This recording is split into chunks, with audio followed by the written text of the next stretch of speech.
लोग गाते हैं और कोशिश करेंगे कि इस अगले वीक में हम सब भी इसको याद कर लेंगे। बहुत अच्छा श्लोक है और आज इसी के आधार पे अपन चर्चा करेंगे प्रभुपाद क्या समझाते हैं। व्यवसायात्मिका बुद्धिर् एकेह गुरुनंदना बहुशाखानन्ताश्च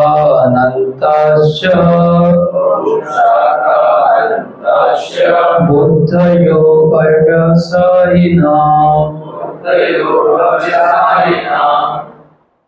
व्यवसायात्मिका रिजोल्यूट इन कृष्णा कॉन्शियसनेस। किसी के पास हिंदी की भगवत गीता है? हिंदी भगवत गीता, हाँ, उससे पढ़िए प्रभु जी जो मीनिंग है ना व्यवसायात्मिका का अर्थ क्या है हिंदी में? दृढ़।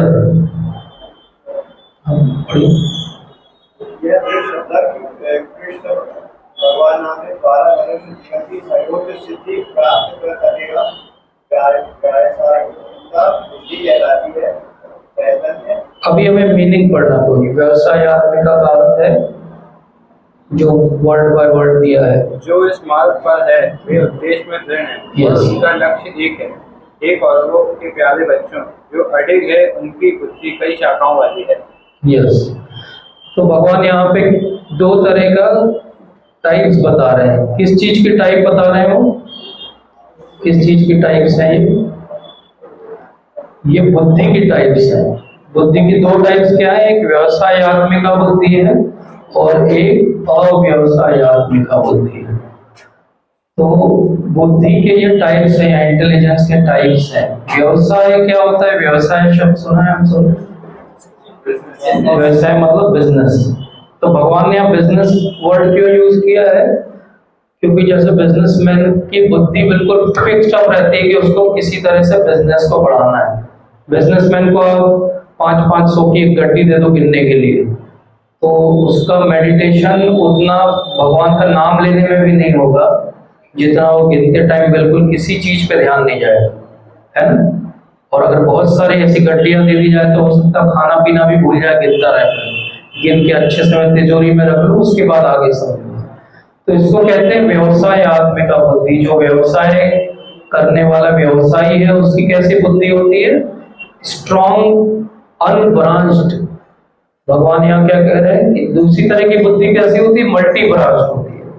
यहाँ इसका अर्थ क्या हुआ कि एक बुद्धि है जिसको पता है कि उसको क्या करना, और एक बुद्धि है जो इतने सारे ऑप्शंस में से चूज नहीं कर पा रही। ठीक है, तो जो चूज नहीं कर पा रही है वो अव्यवसायात्मिका बुद्धि है, और जो चूज कर सकती है या चूज कर चुकी है वो व्यवसायात्मिका बुद्धि है। जैसे सबके साथ अपने जीवन में डिलेमा होगा, जैसे अभी प्रभु जी के साथ हो रहा है कि रिजल्ट आ गया है। अब व्यवसायात्मिका बुद्धि क्या कहती है और अव्यवसायात्मिका बुद्धि क्या कहती है? मैं ज्वाइन करूं कि नहीं करूं? जैसे हम रोज सुबह उठते हैं तो हमारे पास ऑप्शन रहता है, मैं क्या करूं, नाम जप करूं कि यूट्यूब में रील देखूं। हमारे पास रोज ऑप्शन रहता है, मैं पढ़ाई करने जाऊं कॉलेज स्कूल कि आराम से चादर तान के सोऊं, गर्मी बहुत है बाहर या ठंडी बहुत है तो रजाई ओढ़ के सोऊं, है ना? तो ये जो ऑप्शन हमेशा हमारे पास रहता है, उस ऑप्शन में से हम क्या चूज करते हैं वो कौन करता है? बुद्धि करती है। तो आज हम यही समझेंगे। प्रभुपाद का बहुत सुंदर तात्पर्य है इसमें, जिसमें वो इस बात को उनको समझाएंगे। लेकिन इस बात को हम समझने के पहले हम एक बात समझते हैं कि हमें व्यवसायात्मिका क्यों बनना है, हमें डिटरमाइंड क्यों बनना है। क्योंकि अगर हम यही बात नहीं समझे कि हमको डिटरमाइंड क्यों बनना है तो आगे का पूरा डिस्कशन तो वेस्ट हो गया। क्योंकि हम अब आगे जब बात करेंगे कि डिटरमाइंड कैसे होना है तो बात उठेगी कि पहले ये तो बताओ कि होना क्यों डिटरमाइंड। मेरा जीवन तो बढ़िया चल रहा है बिना डिटरमाइंड, मैंने तो इतने साल धरती में बिता लिए बिना डिटरमाइंड हुए, है ना?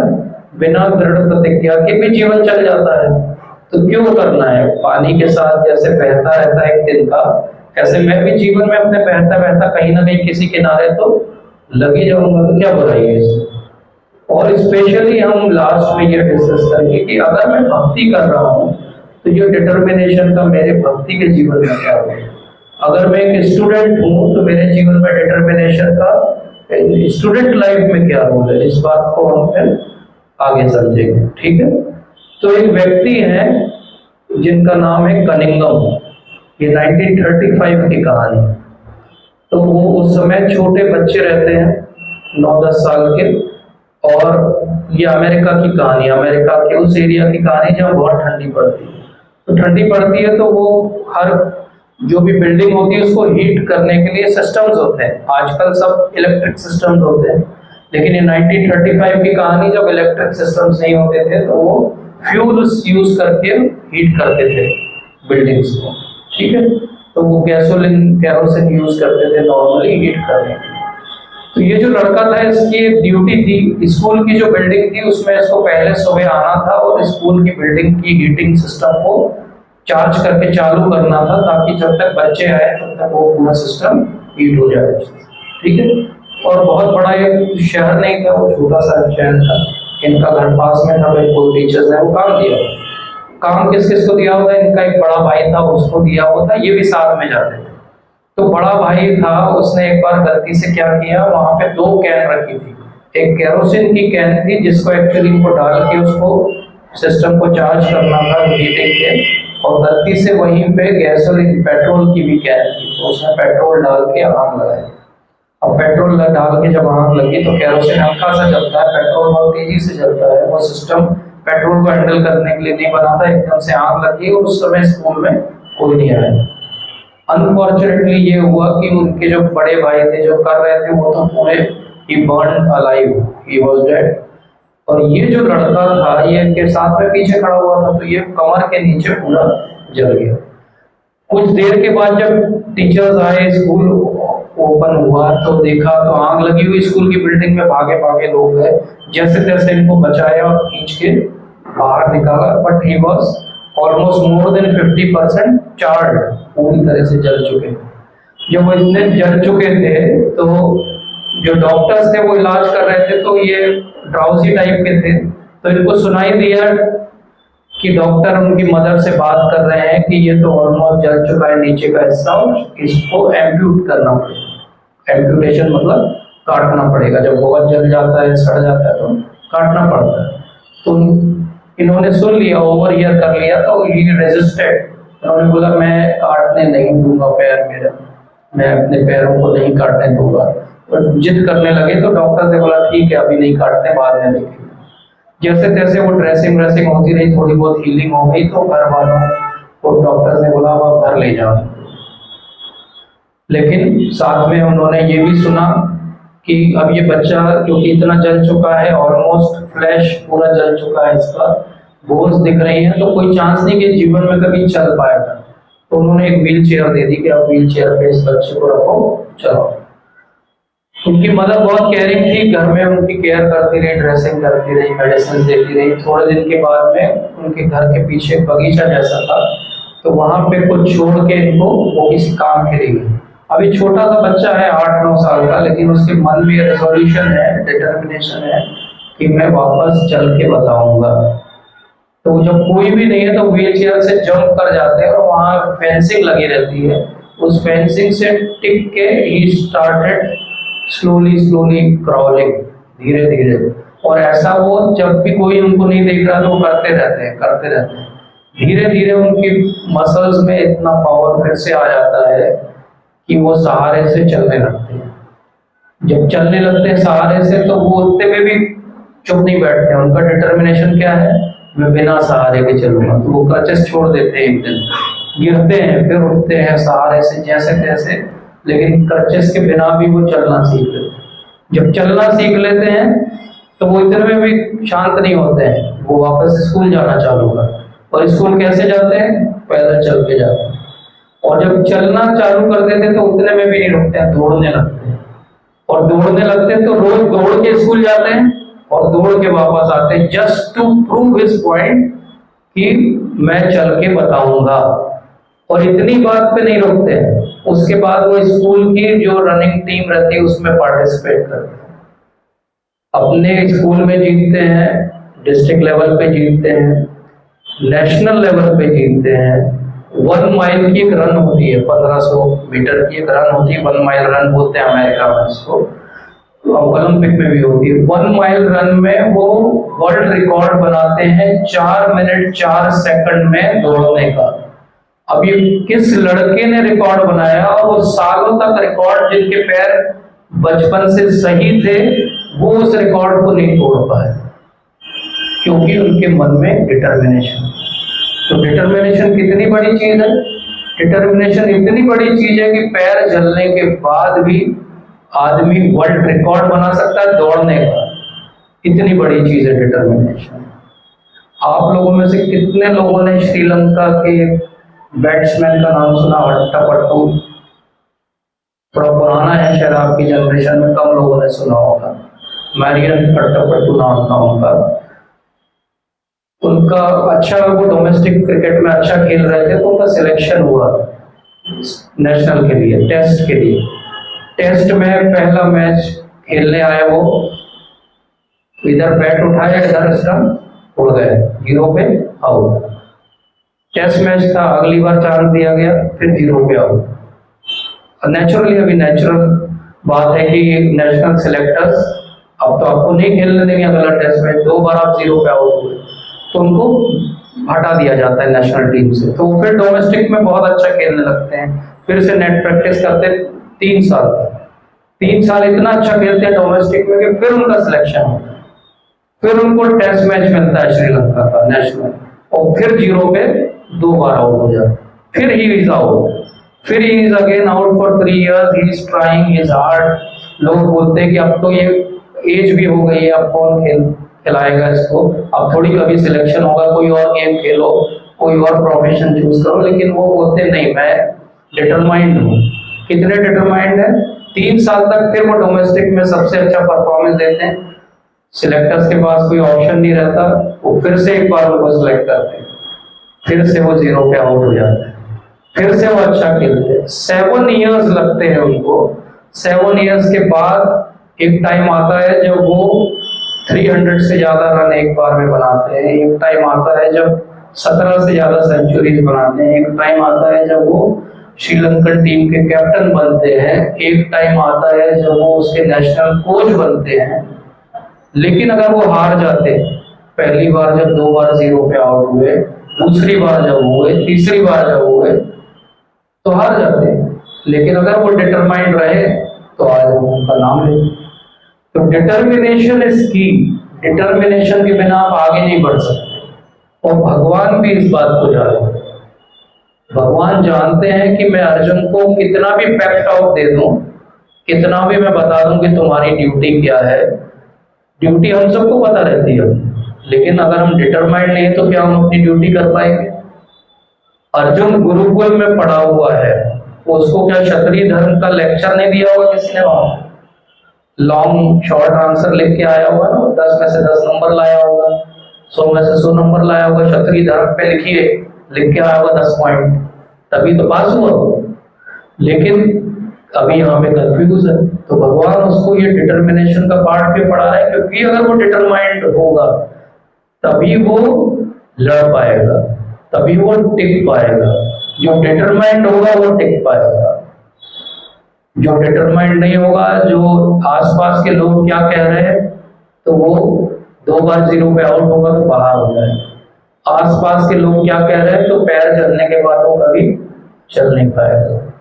ऐसे बहुत सारे एग्जाम्पल है, इंडिया में भी बहुत सारे एग्जाम्पल हैं। एक वॉलीबॉल की प्लेयर है, उनका रोड रेल एक्सीडेंट में पैर कट जाते हैं लोगों, प्रोस्थेटिक के लेग लगा के, नकली पैर लगा के वो एवरेस्ट चढ़ती है।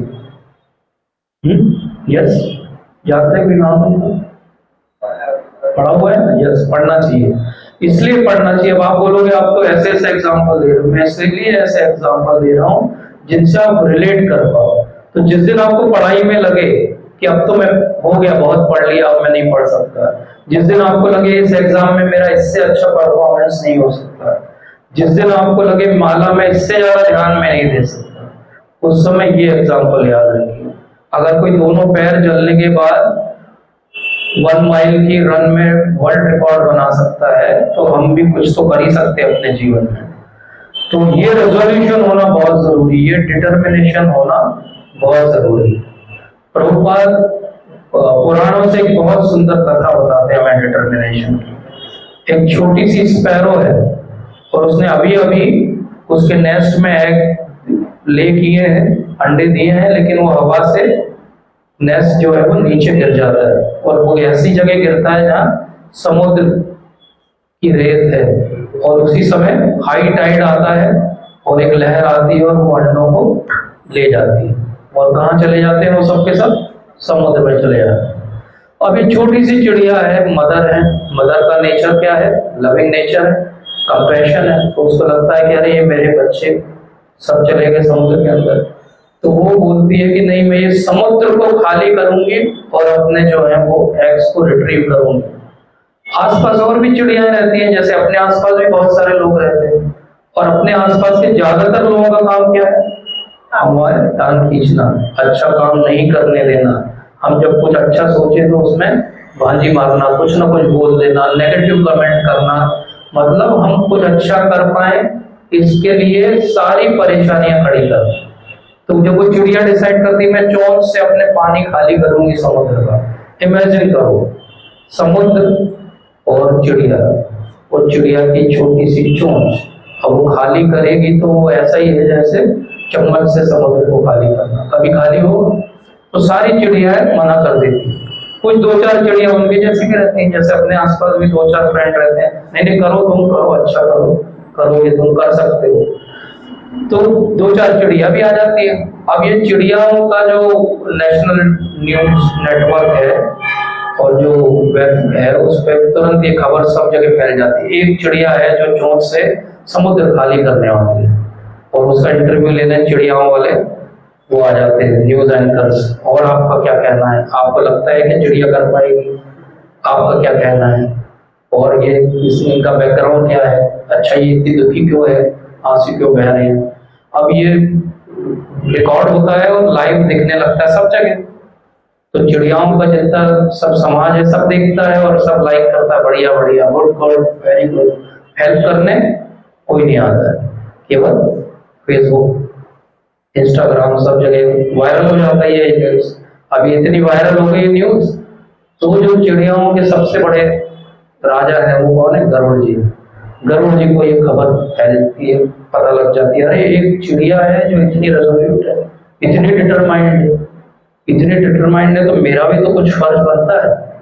तो गरुड़ जी क्या बोलते हैं, उस चिड़िया के पास आते होते हुए और बोलते हैं इसको खाली करना है ना समुद्र को, रुको मैं करवाता हूँ। अब गरुड़ जी किसके वाहन है और उनके लिए कुछ भी खाली करना क्या मुश्किल काम है।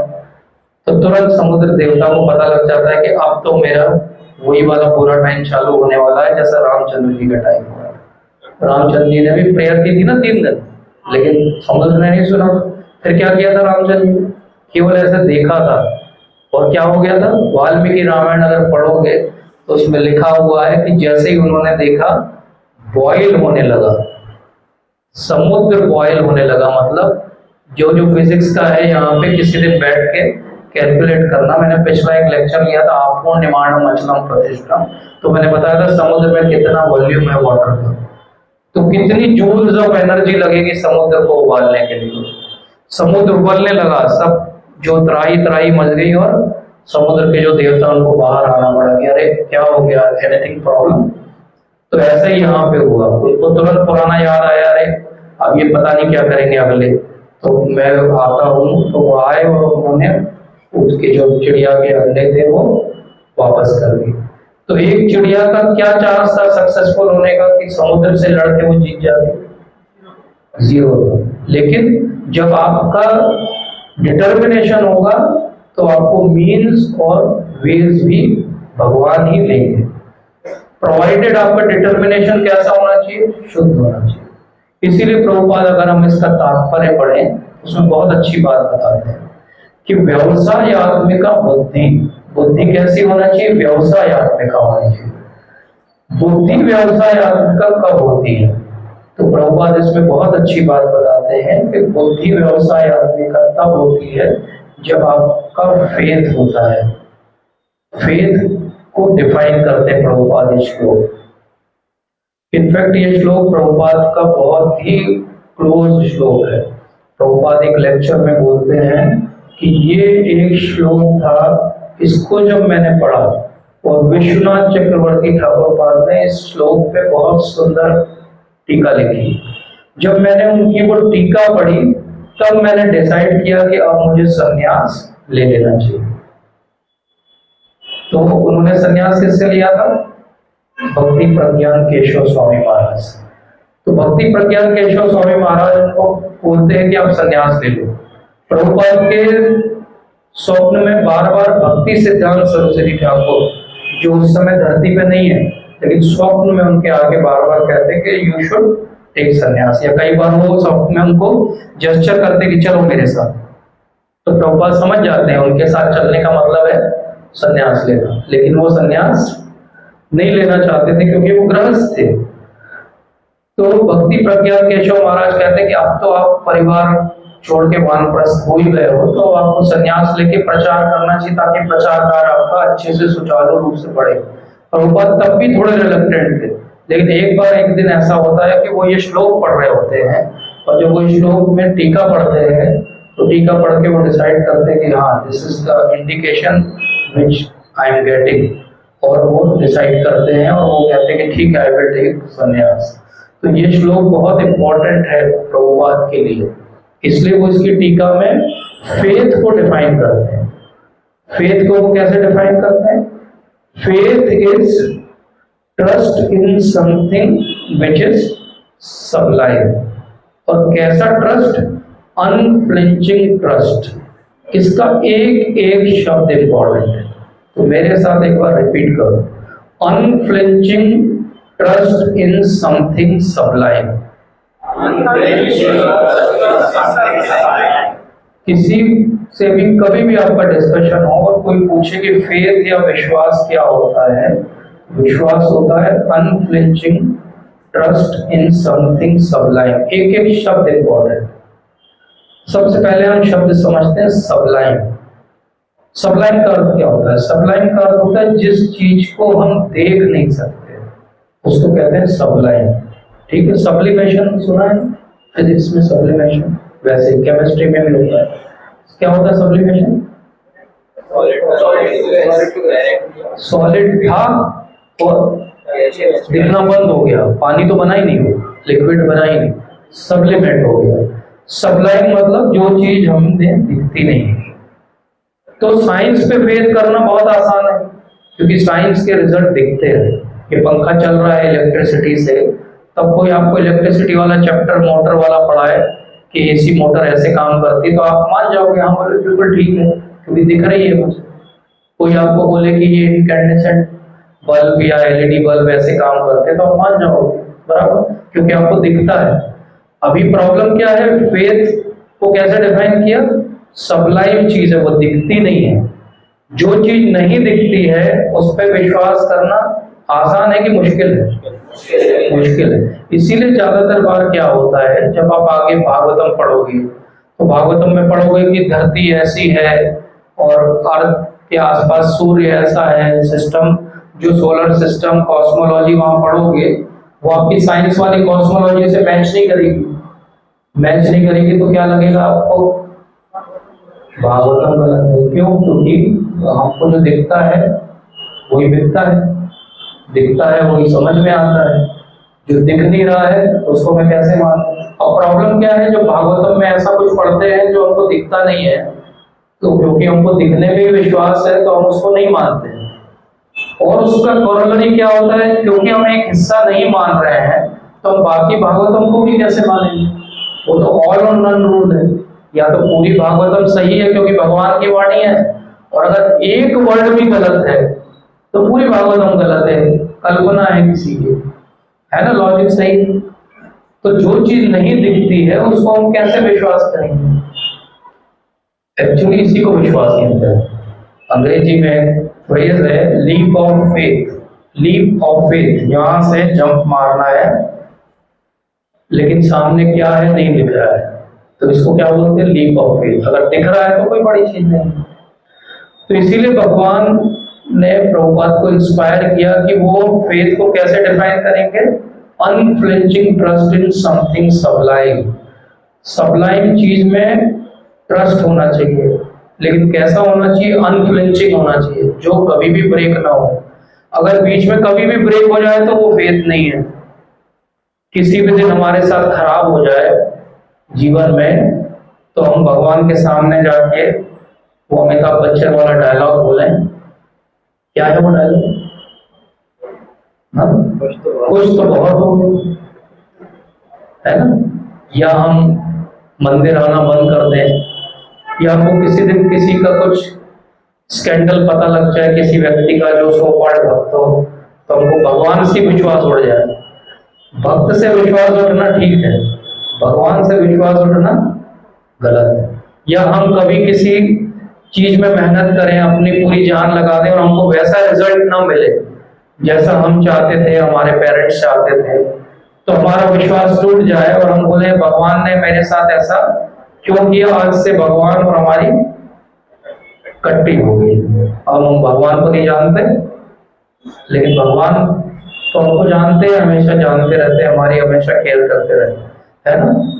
तो डिटर्मिनेशन किसको बोलते हैं? Determination unflinching faith in something सबलाइन, unflinching trust, ऐसा ट्रस्ट जो कुछ भी हो जाए लेकिन न टूटे। क्या हमको ऐसा ट्रस्ट है, या ऐसा ट्रस्ट कहां से आता है? हम इस पे आते हैं। तो प्रभुपाद इसी तात्पर्य में आगे समझाते हैं कि एक होगी व्यवसायत्मिका बुद्धि, जो नया है उनके लिए बता रहा हूँ 2.41। व्यवसायत्मिका बुद्धि मतलब वन पॉइंटेड डिटर्मिनेशन। एक हो गई अव्यवसायत्मिका बुद्धि, मल्टी ब्रांच्ड इंटेलिजेंस, जिसकी बहुत सारी ब्रांचेस हैं। अब हमको मल्टी ब्रांच तो हम सब हैं, हमको इस मल्टी ब्रांच से यूनि ब्रांच, सिंगल ब्रांच में आना है। इसी को कहते हैं डिटर्मिनेशन या रेजोल्यूशन। आप में से किस किस ने न्यू ईयर का रेजोल्यूशन लिया है कभी? नए साल पे 1 तारीख से जिम जाएंगे, 1 तारीख से 1 घंटे ज्यादा पढ़ेंगे, 1 तारीख से प्रभुपाद की बुक्स पढ़ेंगे, 1 तारीख से भगवत गीता का एक श्लोक रोज याद करेंगे। तो ऐसे 700 दिन में सारे 700 श्लोक हमको याद हो जाएंगे, है ना? ऐसे 1 तारीख से हम घर पे ध्यान देंगे, रिलेशनशिप्स पे ध्यान देंगे, कोई भी हो सकता है जिसकी जो इशू हो, है ना? किस किस ने अपना रेजोल्यूशन पूरा किया है? आपने, वेरी गुड। क्या था रेजोल्यूशन, अगर बताने लायक हो? गीता के मीनिंग्स पढ़ने। Very good, very nice. कितने लोग हैं प्रभु जी यहाँ? कितना परसेंट हुआ अगर एक व्यक्ति ने अपना रेजोल्यूशन पूरा किया? स्टैटिस्टिक्स ये कहती है कि पूरे साल में जो व्यक्ति 1 तारीख को रेजोल्यूशन लेते हैं, उनमें से 9% से लगा के 19% बस अपने रेजोल्यूशन पूरे कर पाते, बाकी सब नहीं कर पाते। मतलब हम सबको डिटर्मिनेशन को समझने की जरूरत है। अब डिटर्मिनेशन हमको मालूम है रखना है, लेकिन हम रख क्यों नहीं पाते हैं? इस बात पे आते हैं, क्योंकि ये प्रैक्टिकल बात है हमारे लिए कि हमको पता है सही रास्ता क्या है, हम चल क्यों नहीं पाते? हाँ, तो अपन उसी को समझते हैं। मान लो आप में से कौन कौन इस जगह पहली बार आया? Okay, very nice. आप में से किस किस को आने में यहाँ परेशानी हुई? यस। तो प्रसाद प्रभु जी, जब आप आ रहे थे तो आपको बीच में रुक के एड्रेस पूछना पड़ा, तो आपकी स्पीड तेज थी कि स्लो थी? लेकिन वो तो पहुंचना था आपको यहाँ, बट बीच बीच में रुक रहे थे। अगर आपको पता होता नेक्स्ट टाइम मान लो यहाँ क्लास होगी, तो आपको आने में आज जितना टाइम लगा उससे कम लगेगा कि ज्यादा लगेगा? कम लगेगा, क्योंकि आपको रास्ता पता है। लाइफ में हम जब भी धीरे जा रहे हो किसी भी चीज में, धीरे जाने का मतलब है जब भी कोई सेल्फ डाउट हो रहा हो, बार बार क्वेश्चन उठ रहे हो, इसका मतलब क्या है कि हमारा डिटर्मिनेशन पक्का नहीं है। अगर हमारा डिटर्मिनेशन पक्का होगा तो हम वैसे ही वापस पहुंचेंगे जैसे स्कूल से छूटता है बच्चा तो सीधे सिनेमा हॉल पहुंचता है, घर पहुंचता है, घर पहुंचता है, ठीक है? तुरंत पहुंचता ना, इधर घंटी बजती है, ऐसे दौड़ते हैं बच्चे एकदम तेजी से, क्योंकि 1 मिनट और वो स्कूल में नहीं रुकना चाहते, इतना टॉर्चर कर चुके होते टीचर्स उनका। तो ऐसे ही हमारा रेजोल्यूशन कैसा होना चाहिए? अगर पक्का होगा तो हमको बाहर निकलने में देर नहीं लगेगी, हमको पहुंचने में भी देर नहीं लगेगी। इसीलिए प्रभुपाद जब कहते हैं या हम शास्त्रों को पढ़ते हैं कि बोले एक बार हरि नाम लो आप तर जाओगे, वो डिटर्मिनेशन वाला एक बार का हरि नाम आपको तार सकता है, क्योंकि आपका व्यवसाय आत्मिका बुद्धि है। और ऐसे आप जीवन भर लेते रहोगे, डिटरमाइंड नहीं हो, तो आपको रिजल्ट उतना नहीं मिलेगा जितना मिल सकता था। तो डिटर्मिनेशन हमको पता है रखना है, हमको ये पता है कि हमको किधर जाना है। अब हम क्यों नहीं जा पा रहे हैं, उसका कारण है हमारा मन, mind. Mind plays the games. Mind game सबसे अच्छा कब प्ले होता है यंगस्टर्स की लाइफ में? उसको मैं बोलता हूँ एक सुबह उठने में अलार्म बजता है और अलार्म में एक स्नूज का बटन भी रहता है। स्नूज कर करके जब तक अलार्म या बैटरी ना डिस्चार्ज हो जाए तब उठता है। और दूसरा आप सब यंगस्टर्स हो, आप इस बात को समझोगे कि यंग व्यक्ति को अगर एक mobile with unlimited internet connection दे दिया जाए और एक कमरे में अकेला छोड़ दिया जाए, अगर किसी का डिटर्मिनेशन चेक करना हो तो सबसे इजी तरीका है किसी का डिटर्मिनेशन चेक करना। अब वो उस मोबाइल का क्या करता है? यस। सो हमारा माइंड कैसे गेम प्ले करता है? देखो ये मन है और ये हमारी बुद्धि है और यहाँ है डिटर्मिनेशन। अब हमारा मन जो है वो पुराने हमारे जो भी एक्सपीरियंसेस रहे हैं उनको फिल्टर करता है और उस चीज को करने से जो हमारे जीवन में अच्छा हो रहा होगा उसको वो हमारी मन की स्क्रीन पे प्रोजेक्ट कर देता है। तो वो क्या प्रोजेक्ट करता है? ये करो, पिछली बार तुमने किया था तो तुमको मजा आया था। तो मन क्या चाहता है? पिछली बार किया था मजा आया था, इस बार भी करेंगे तो मजा आएगा। मजे के लिए कर सकते हैं। और मन क्योंकि ओवर पावरिंग है तो मन बुद्धि को बोलता है कि अब मेरे लिए इंतजार करो। तो राधे श्याम प्रभु जी बहुत अच्छा एग्जाम्पल देते हैं। राधे श्याम प्रभु जी को सब जानते हैं, सबने सुना है, उनको सुनना चाहिए, उनको रेगुलरली सुनना चाहिए। राधे श्याम प्रभु जी को, गौरांग प्रभु जी को, गौर गोपाल प्रभु जी को, है ना, इनको गौरांग दर्शन प्रभु जी को, और अमोघ लीला प्रभु जी का नाम इसलिए नहीं लिया फिर तो आप सुनते ही। तो क्यों इनको सुनना चाहिए? राधे श्याम प्रभु जी बहुत अच्छा एग्जाम्पल देते हैं और आप लोग इससे बहुत रिलेट भी करोगे। उनका एग्जाम्पल है कि हमारी इंद्रियां हैं, सेंसेस हैं, एक मन है और एक बुद्धि है। बुद्धि को वो बोलते हैं जैसे हस्बैंड है, मन है जैसे वाइफ है, और हमारी इंद्रियां हैं, सेंसेस हैं जैसे बच्चे हैं। और वो बड़े ब्यूटीफुली समझाते हैं कि बच्चे हैं, बच्चों का क्या काम है? पापा ये भी दिलवा दो, वो भी दिलवा दो, ये भी चाहिए, वो भी चाहिए। बच्चे ऐसे करते हैं ना, मेले वाले ले जाओ उसको, कहीं ले जाओ तो ये भी चाहिए, वो भी चाहिए, ये भी ले ले, वो भी ले ले, है ना? और मन क्या है? वाइफ है। अब अगर वाइफ और हस्बैंड, अब इसको बहुत जनरली लेना है, कोई मैं किसी के खिलाफ कुछ नहीं बोल रहा हूँ क्योंकि दो माता जी भी बैठी यहाँ पे। तो पॉइंट ये है कि अगर हस्बैंड का कंट्रोल होगा तो वो क्या बोलेगा वाइफ को, वाइफ पे भी कंट्रोल रहेगा उसका, तो वाइफ बच्चों को क्या बोलेगी? नहीं नहीं, पिताजी ने मना किया, इसमें से कुछ नहीं मिलेगा, इसमें से एक ही चीज मिलेगी, कल मिलेगी, आज नहीं मिलेगी। ये क्या हो रहा है? एक आइडियल फैमिली लाइफ है। और मॉडर्न फैमिली लाइफ क्या है? बच्चे ये चाहिए, वो चाहिए। अगर हस्बैंड मना भी करना चाहेगा तो वाइफ ओवर पावर कर देगी उसके डिसीजन पर, बोलेगी नहीं नहीं दिलवाओ, ये हमेशा रोते रहते हैं, तुम कुछ नहीं दिलवाते, कमाते किसके लिए? इन्हीं के लिए कमाते हो, लाओ लेके आओ उनको, ये दो, मुझे भी ले चलो, मुझे भी साड़ी खरीदनी। पॉइंट है कि अभी क्या हुआ, ये हमारी हालत है, ये हमारी हालत है कि हमारा मन हमेशा इंटेलिजेंस को डिक्टेट करता रहता है और इंटेलिजेंस अपनी सारी इंटेलिजेंस यूज करके मन की इच्छाओं की पूर्ति में लगी रहती है। अगर हमको व्यवसाय आत्मिका बुद्धि बनना है तो प्रभुपाद 3rd पैराग्राफ पढ़ो, पहली लाइन उसमें लिखते हैं कि व्यवसाय आत्मिका बुद्धि उसी की हो पाएगी जिसकी बुद्धि शास्त्रों के आधार पे और गुरु के आधार पे चलती है।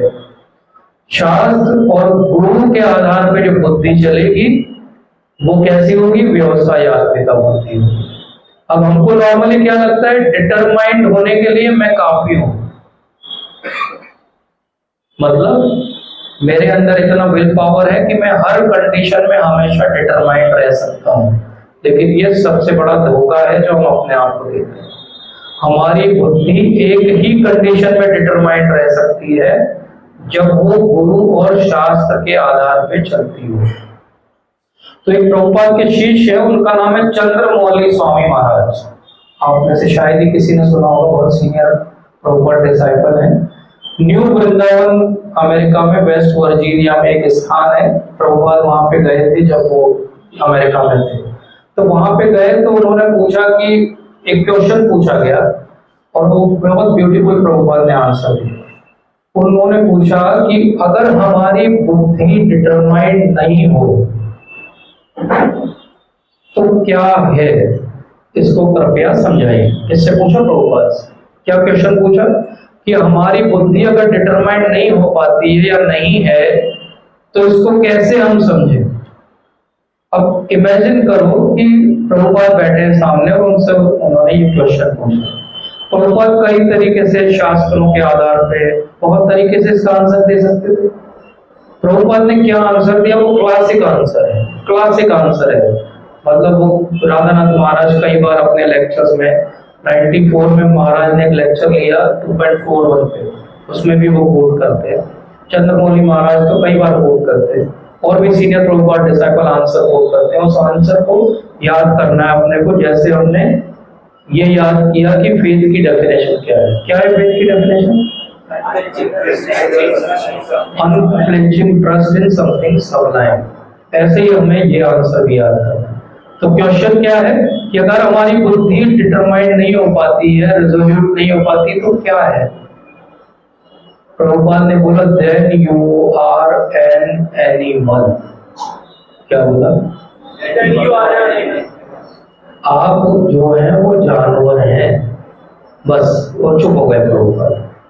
प्रभुपाद चाहते तो बुद्धि, मन, ये डायनामिक्स जो हम इतनी देर से डिस्कस कर रहे हैं, एग्जाम्पल, कहानियां, लेकिन प्रभुपाद ने उसके बाद कुछ नहीं बोला।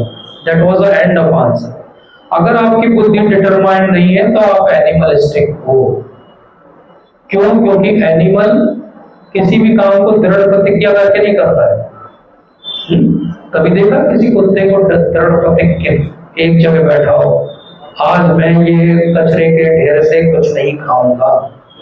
कोई सुअर ने दृढ़ प्रतिज्ञा की हो, मैं नाले में आज नहीं उतरूंगा, आज एकादशी है। ऐसा किया किसी सुअर ने, कुत्ते ने? नहीं किया। क्यों नहीं किया? क्योंकि वो दृढ़ प्रतिज्ञा नहीं कर सकते। उनको तो जहां दिखेगा वो अपने सेंसेस से भागते चलते हैं। छोटे बच्चे भी ऐसे रहते हैं। तो हम ना छोटे बच्चे हैं ना हम जानवर हैं, हम मनुष्य की योनि में हैं। तो हमको तो डिटरमाइंड होना पड़ेगा। डिटरमाइंड होने के लिए क्या करना पड़ेगा? पहला हमने सीखा, हमारी बुद्धि को व्यवसायत्मिका करने के लिए हमको क्या करना पड़ेगा?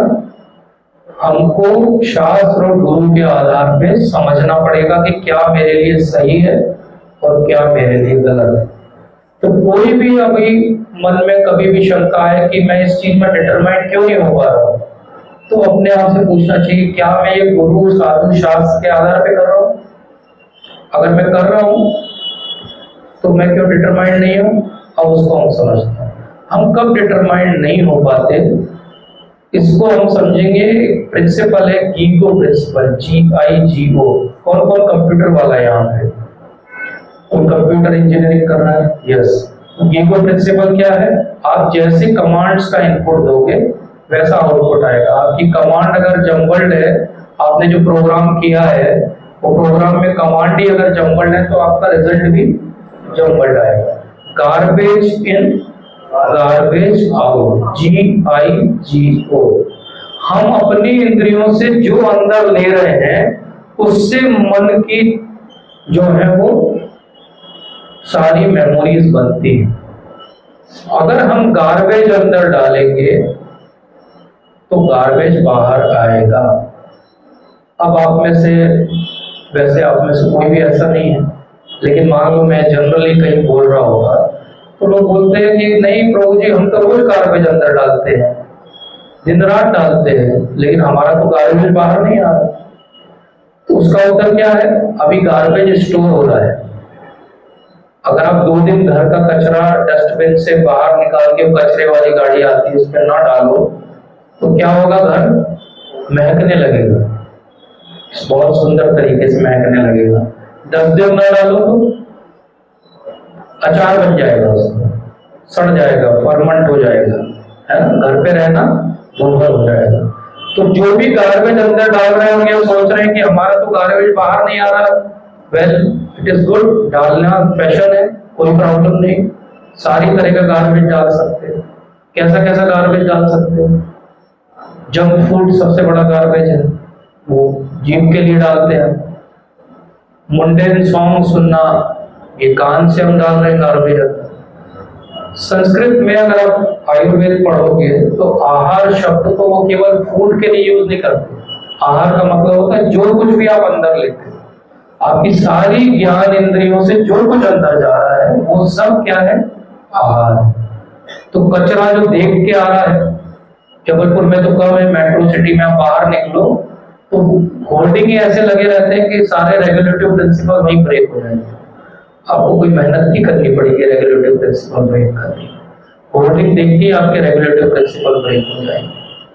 तो गार्बेज कहाँ कहाँ से आ रहा है? टीवी से आ रहा है, सोशल मीडिया से आ रहा है, म्यूजिक से आ रहा है, सो कॉल्ड हमारे रोल मॉडल से आ रहा है, स्पोर्ट्स पर्सन से आ रहा है, गार्बेज हमारे खाने से आ रहा है, गार्बेज हमारी पढ़ाई से आ रहा है, स्कूल की पढ़ाई या कॉलेज की पढ़ाई नहीं, उसके अलावा जो कुछ हम मुंडेन चीजें पढ़ते रहते हैं उन सब से आ रहा है। और वो गार्बेज अंदर स्टोर हो रहा है, वो तुरंत बाहर नहीं आ रहा है, उसका बढ़िया अंदर क्या बन रहा है? अचार मुरब्बा बन रहा है, वो बढ़िया स्मेल करेगा बाद में हमारी लाइफ में, और तब हमको समझ में नहीं आएगा कि कहाँ से स्मेल आ रही। आपके घर में किसी के कभी कोई चूहा मरा है ना? अब चूहे को अपन ढूंढते रहते हैं, किधर से है भैया चूहा? कितना भी स्प्रे कर दो चूहे की स्मेल जाती है, चूहा इतना सा रहता है। एक गार्बेज मरा हुआ आपको घर से बाहर निकाल सकता है। तो जो रोज हम इतना गार्बेज अंदर डाल रहे हैं वो हमारे दिमाग पे क्या हैवॉक करेगा। और ये हैवॉक देखना हो तो कुछ नहीं करना है, सुबह का times of India, Dainik Bhaskar खोलिए और पढ़िए, पूरा गार्बेज की तो बाहर आ रहा है। बच्चे पेरेंट्स का कत्ल कर देते हैं क्योंकि उनको वीडियो गेम खेलने से मना किया गया। लिविंग इन रिलेशनशिप में रहने वाले गर्लफ्रेंड का जब यूज खत्म हो गया तो 25-50 टुकड़े करके सूटकेस में भर के इधर उधर डाल देते। क्या है ये? गार्बेज ही तो। उसको ये आइडिया गार्बेज का कहां से है? जो वीडियो गेम में रोज 50-60 लोगों को मार रहा है, उसके लिए असलियत में जीवन में एक आध मारना कोई बड़ी चीज है? कोई बड़ी चीज नहीं। तो यही तो हो रहा है, गार्बेज हम रोज डाल रहे हैं, फिर हम कहते हैं अरे समाज में इतनी हिंसा क्यों है, समाज में इतने अपशब्दों का उपयोग क्यों हो रहा है? तो ऑनलाइन भी तो यही हो रहा है। जब ऑनलाइन इतना वल्गर कंटेंट है तो वो आएगा ना सोशल मीडिया से, सोसाइटी में ही आएगा। तो यहाँ क्या हो रहा है? हमारी इंद्रियों से हम गार्बेज इन ले रहे हैं, तो गार्बेज आउट कभी ना कभी आएगा, हमारे जीवन में आएगा, हमारे जीते जी आएगा, और हमारे आसपास वालों को उसकी स्मेल आएगी, और जब आएगी तो लेट हो चुका होगा। अब यही गीगो प्रिंसिपल को हम दूसरी तरह से भी अप्लाई कर सकते हैं। Good in good out, full form, short form GIGO, GIGO। लेकिन अब क्या कर रहे हैं? Good in good out. Prabhu ji बहुत दिन से चैंटिंग कर रहे हैं, कुछ नहीं हो रहा, मन तो वैसे ही भागता है, डिजायर तो वही बने हुए हैं, ध्यान तो वही लगा रहता है, कोई बात नहीं। गुड इन, वो जैसे गार्बेज सड़ेगा अंदर, ऐसे गुड़ भी जब जाएगा तो वो महकेगा। दोनों में टाइम लगेगा। हमारी पर्सनालिटी एक दिन में नहीं बदलेगी, हम चैंटिंग करेंगे या भक्तों का संग करेंगे, लेकिन हम जब regularly good in good in good in good in करते रहेंगे तो एक दिन अपने आप गुड आउट आने लगेगा। उसके लिए मेहनत नहीं करनी पड़ेगी, उसके लिए कोई मेहनत नहीं करनी पड़ेगी। आपको सब सारे तत्व एक बार में, एक झटके में समझ में आ जाएंगे। जिस दिन वो चीज, जैसे जिग्सॉ पजल होता है, खेला है ना अपन सबने, 2-4 बड़े पीस रहते हैं, उनको सेट कर लो, उसके बाद छोटे पीस को खट खट खट खट खट खट 3 बड़े पीस को सेट करना है। तो 3 बड़े पीस हमारे लाइफ पे क्या है? 3 बड़े पीस हमारे लाइफ पे, एक हमारी पर्सनल लाइफ, एक हमारी एकेडमिक लाइफ और एक हमारी कैरियर की लाइफ। ये 3 पीस को अगर आपने सेट कर लिया तो छोटे टुकड़े तो अपने आप सेट हो जाएंगे। तो ये 3 पीस सेट नहीं है हमारे तो गड़बड़ हो जाएगा। व्यवसाय आत्मिका बुद्धि का अगर प्रैक्टिकल यूज है तो यही है। क्या है? इन तीनों फील्ड में हम व्यवसाय आत्मिका बुद्धि से चलेंगे। इन 3 में तो चलेंगे ही चलेंगे। तो हम क्या क्या करेंगे? हमारी पर्सनल लाइफ में हम हमेशा प्यूरिटी से रहेंगे, सच्चाई से रहेंगे, चाहे हमें उस सच को बोलने में कितनी भी मुश्किल क्यों ना हो। लेकिन जो हमारे अंदर है हम शेयर करेंगे अपने पेरेंट्स से, अपने गार्जियन से। कोई भी चीज दब के हम इसलिए नहीं कर देंगे कि अरे उन्होंने बोला है, लेकिन हम पोलाइट भी रहेंगे, लेकिन हम अपना पक्ष भी रखेंगे। आप सबकी एज वो है कि अब आपको अपना पक्ष रखने आना चाहिए। इसलिए आना चाहिए कि जीवन आपको जीना है, आपके पेरेंट्स को वाइकेरियसली आपका जीवन नहीं जीना है। तो पर्सनल लाइफ में हमको क्या करना है? ट्रुथफुल रहना है। एकेडमिक लाइफ में क्या करना है? व्यवसाय आत्मिका बुद्धि का मतलब है हम सबका एक पोटेंशियल है। किसी का पोटेंशियल है वो टॉप कर सकता है, किसी का पोटेंशियल है पहले 5 में आ सकता है, किसी का पोटेंशियल है पहले 10 में आ सकता है। आप अपने अंतर मन से पूछो कि मेरा पोटेंशियल क्या है। मेरा पोटेंशियल अगर 5 नंबर ज्यादा लाना था और मैं 5 नंबर कम लाया हूँ, अगर मेरा पोटेंशियल पहले 10 में आना था और मैंने पहले 50 में आया हूँ, तो मैं अपने आप से चीटिंग कर रहा हूँ। हमारी भक्ति अपने आप से चीटिंग करके नहीं चल सकती। भक्ति मतलब ट्रुथफुलनेस, सत्य की खोज कर रहे हैं ना, सत्यान्वेषी है, सत्य की खोज कर रहे हैं और अपने से ही झूठ बोल रहे हैं, तो कैसे चलेगा? हमारा पोटेंशियल जो है, जिसका पोटेंशियल फर्स्ट आना है वो फर्स्ट आए। हम ये नहीं कह रहे कि सब फर्स्ट आएंगे, सब आ भी नहीं सकते, लेकिन सब कहीं ना कहीं फर्स्ट आ सकते हैं। यस और नो? हो सकता है कोई म्यूजिक में फर्स्ट आ जाए, कोई डांस में फर्स्ट आ जाए, कोई दूसरों की हेल्प करने में फर्स्ट आ जाए, कोई पढ़ाई में फर्स्ट आ जाए। हर डोमेन हमारी लाइफ में इंपॉर्टेंट है। सिंगल हम 1 डायमेंशनल ह्यूमन बीइंग है क्या? कोई भी 1 डायमेंशनल डॉट है क्या? बस डॉट। किसी के सरनेम में डॉट तो नहीं है, नहीं है। हम क्या लाइन है? 2 डॉट जोड़ के लाइन नहीं है। हम 3D है ना, तो 3 डायमेंशन तो कम से कम अपने डेवलप करें। तो हम चीट नहीं कर सकते अपने आप से। अरे मैं भक्ति कर रहा हूँ इसलिए मैं पढ़ाई नहीं कर रहा हूँ, मैं भक्ति करता हूँ इसलिए मेरी रैंक पीछे आती है। मत करिए भक्ति, पढ़ाई करिए, वो ज्यादा इंपॉर्टेंट है। आपके पेरेंट्स खर्चा कर रहे हैं, आप पढ़ाई पे ज्यादा ध्यान दीजिए। हाँ, जब पढ़ाई में आप अपने पोटेंशियल को पालो, बचे हुए टाइम में भक्ति करो। और तीसरा है कैरियर। कैरियर को चूज करना और सही कैरियर में जाना बहुत जरूरी है। अब आपके हिसाब से कैसे कैरियर चूज करना चाहिए बताइए? आपका क्या चॉइस है कैरियर का? ये जिसमें आपको इंटरेस्ट हो। कितने लोग चाहते हैं कि आपका कैरियर ऐसा हो जिसमें आपको इंटरेस्ट हो? ओके, तो कितने लोग ऐसा करेंगे कि अगर इंटरेस्ट वाला कैरियर मिल रहा हो और वहां कम पेमेंट हो तो भी ज्वाइन कर लेंगे उसको? चलो देखेंगे आपकी लाइफ को। I will keep close watch on you कि आप क्या डिसीजन लोगे, बराबर। तो कैरियर की प्लानिंग करना बहुत जरूरी है, क्योंकि कैरियर आपके साथ पूरी लाइफ रहेगा। अगर आपका कैरियर का डिसीजन सही नहीं रहा तो आपका डिसीजन गड़बड़ा जाएगा, और गड़बड़ा जाएगा तो आप पूरी लाइफ उसके लिए सफर करोगे। 1-2 बार सफर नहीं करोगे।